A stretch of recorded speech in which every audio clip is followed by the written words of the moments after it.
আমাকে নির্বাচিত করে।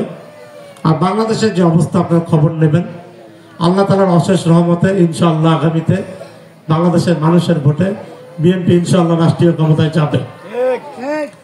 তাহলে আমি এতটুকু আপনাদের কথা দিতে পারি, ইনশাআল্লাহ আমি কুড়িগ্রামের অবহেলিত কুড়িগ্রামের মানুষের উন্নয়নের জন্য, এই এলাকার মানুষের উন্নয়নের জন্য একটি স্বনির্ভর কুড়িগ্রাম গড়ে তোলার লক্ষ্যে আমি আমার সর্বাত্মকভাবে চেষ্টা করব এই এলাকার উন্নয়ন করার জন্য। এবং আমাদের এলাকার অনেক সমস্যা, আজকে যে আবাসনের কথা বলা হলো, আবাসনের যে ঘরগুলো মেরামতের করা সংস্কারের কথা বলা হয়েছে, এটা তো আল্লাহর রহমতের কোনো বিষয় না। আল্লাহ যদি আমাকে নির্বাচিত করেন আপনাদের ভোটে, ইনশাআল্লাহ আবাসনের ঘরগুলো অবশ্যই সংস্কার হবে।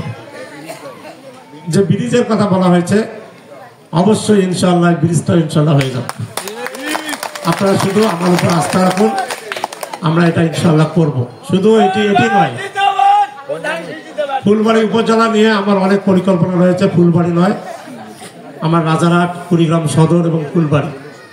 আমি হাসপাতালের পাশে যেহেতু থাকি, আমি দেখেছি আমাদের এলাকার অসহায় মানুষগুলি হাসপাতালে গিয়ে সঠিক চিকিৎসা তারা পায় না। আমার পরিকল্পনা রয়েছে যে ফুলবাড়ি সদর হাসপাতাল, কুড়িগ্রাম এবং রাজারহাট, এই তিনটি হাসপাতালে আমি দেখেছি ডাক্তারের চিকিৎসকের অত্যন্ত সংকট। চিকিৎসক ঠিকমতো থাকে না, চিকিৎসা ঠিকমতো হয় না। আমি ইনশাআল্লাহ যদি আপনাদের ভোটে নির্বাচিত হতে পারি, আমি এই হাসপাতালগুলোর পর্যাপ্ত চিকিৎসকের ব্যবস্থা করব, যাতে করে আপনারা সঠিকভাবে চিকিৎসা পান চিকিৎসকদের কাছ থেকে। এটা ইনশাআল্লাহ হবে।